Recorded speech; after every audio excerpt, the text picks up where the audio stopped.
Hi and welcome back to the course. Now you've probably heard the expression to fail to prepare is to prepare to fail.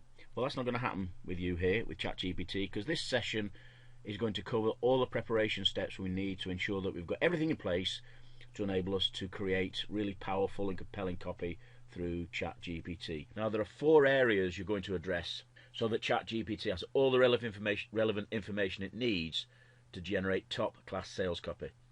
The first is the customer persona.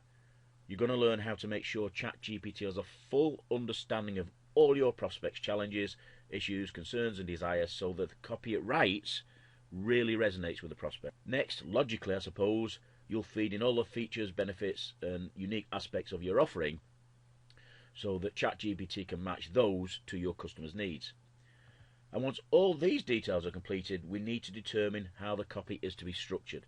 You don't want to come across as a fast-talking snake oil salesman, so having a framework helps you have a proper conversation with the customer that effortlessly and persuasively takes them by the hand and walks them from their existing problems and how those problems are affecting their lives, through how your offering helps them overcome these issues, and then how much better their life will be once they invest in your offer. So that's the framework. We now need to determine the style and tone of our writing, the words, if you like, how they go together so they specifically and ethically persuade your prospect to take action. Now the good news is that you remember we've done most of the work on the customer persona and the offering already, but what we now need to do is bring it all together into a single session or chat so that ChatGPT can work from that. So let's go over to how we created and where we created the customer persona and start putting it into one single chat. We're going back now to the area where I put a prompt in that said, tell me the most common needs, pain points, frustrations, motivations and behaviours of over 50s who are starting to get sore and stiff after physical activity. This, if you remember, is our target market. Now, I went back and I've actually done this again. This is a brand new session because if you remember, we had 2 different answers. We had one which had loads of bullet points, which was great, and one which had less bullet points but a little bit more information. And I thought, well, can I actually combine the 2 and get more bullet points and more information? And I think this probably is it. So I'm going to use this one to copy and add to Physio John's persona. So here's, I'm not going to show me copying and typing it in because it takes a while. So basically this is what I typed in, which is my prompt. It's quite a detailed prompt that, because it's everything in there. It looks different because of the way it's been formatted in ChatGPT. And there we are. It says, thank you for providing the details. So it's now got it, and it's now ahead of itself. It's now asking us to proceed with crafting a sales letter, but not quite yet. What we need to do is give it more information on our company, Agile Body, and indeed the system. If you remember, we asked ChatGPT to give us a name for a system that we could use, which was Renew. So let's go back to what ChatGPT have given us, find out what that is, and copy it. So here we are where we found out our system is going to be called excuse me, Renew, Recovery, Enhance, Nourish, Empower, Wellness. I think that's brilliant. But this was a little bit, well, there wasn't a great deal of information in it. So offline, what I asked ChatGPT to do was add more information to it. So I said, refer back to the needs, pain points, frustrations, motivations, and behaviours, which is, of course, what we've just copied into Physio John's persona. Okay, so I've typed in, here are the details of the system Renew. I'm going to copy and paste it, or paste it rather, and just add to it. Oops, bit of a hiccup in the recording there, just went offline for a second, but we're back now. So we now have within ChatGPT all the information necessary in the specific chat on the customer persona. We've now just keyed in all the information on our offering. The next thing we need to do is to tell ChatGPT the structure with which we need it to create a sales letter. Now, as I mentioned before, structure or a framework is essentially how we put our sales letter together that ensures that we're talking as a trusted advisor to our prospect, almost having a conversation. Now clearly it's a conversation in their head, but it's a proper structure, and there have been many proven structures over the years that address these psychological triggers, and they're often known by acronyms, 3 or 4 letter acronyms. So let's go over to ChatGPT and ask about the different frameworks that are available and see if they can come back to us and suggest the one that's most suitable because they're all relevant for different situations and different solutions and different customer buying behaviours.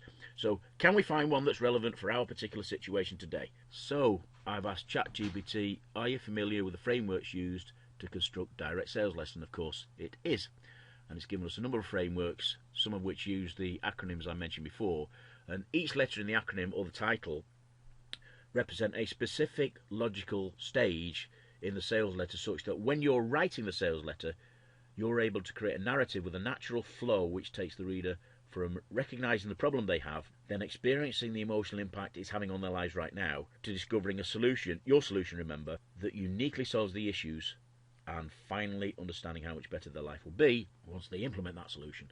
So it's all common sense, really, and most of these frameworks have been in existence for many, many years and have been proven to work. They use psychological triggers that take people ethically from prospect to buyer. Now, using our rule, remember, we don't always take the first answer as the only answer. I've asked ChatGPT, are there any more frameworks? And of course, it's come back with a number of extra frameworks. Now, the reason there are so many frameworks, and there are actually more than this, is that there are different customers, there are different buyers, there are different solutions, problems, issues, concerns, products, services, etc. So different frameworks will suit different markets. So let's ask ChatGPT, which is the one for our specific market of the Physiotherapy Centre. And remember, this is a brand new session, so I'm having to explain to ChatGPT what we're actually doing. So I've explained about the Physiotherapy Centre, the target market and the problems they're experiencing, and the solution that we can provide, which is a holistic approach. And I've asked ChatGPT to tell us which is the most suitable framework, and it's come back with PAS, problem, agitate, solve, as the framework, and given us a reason why, which is it's clear that this is the best framework because we know the customer has a problem. The customer knows they've got a problem, or the prospect knows they've got a problem. It's easy for us to agitate that problem in terms of telling them how much pain it's creating in their life, and obviously we can provide a solution that not only solves their problems but makes their life much, much better. Now, we've now got the framework then. What we will do in a moment is we will plug this framework in, or tell ChatGPT within our priming session the framework that it needs to create the sales letter. But before we do that, we'll continue with this session and try and understand how we can put the words onto the framework. And in doing that, what we need to do is stand on the shoulder of giants to try and craft or find a way to create the right style and tone that we use. And so let's ask ChatGPT, based on all the information above, please suggest the most suitable direct response copywriters whose style we can copy to write a successful direct response sales letter that will evoke curiosity and emotion in the target market. And it's come back with 1, 2, 3, 4, 5 different copywriters. Now, each one is different in these copywriters, and we've used Dan Kennedy before. But because of the specific situation we're in now and the explanations that are in here, what I like is this conversational style that John Carlton is renowned for. So I'm going to choose John Carlton. So we've now got the framework with which we will use to create our sales letter, which is PAS. We've also got the copywriter whose style and tone we wish to emulate. So let's go over to the priming session and plug these in so that we can then start creating the sales letter. So now I'm back in the preparation stage, the priming stage, and I've said when I ask you to write any copy for the sales letter, I want you to write it in the style of John Carlton and using the PAS squared solution framework. Do not start writing any copy just yet. Just confirm you understand these instructions. Yes, I understand you're writing copy. Good. He's not started writing. So, look where you are now. You've now got ChatGPT understanding your customer to the full. Physio John, remember. It understands the system you use, Renew, and how it works and how it meets all the needs and problems of your Physio John persona. You've given ChatGPT a full understanding and a full guidance of the structure you want the sales copy to be written in, or sales letter to be written in, which is the problem, agitate, solution squared. And you've also given an idea of the style you want it by suggesting it uses the style of an existing copywriter called John Carlton. You are now miles ahead of anybody else who's using ChatGPT. Very few, if any, people, I guarantee, will have put this much effort into building the foundations for creating a sales letter. And that's what we're going to do in the next session. You're going to learn how to finally use this information and create a really good sales letter, or any sales copy for that matter. So I'll see you over there.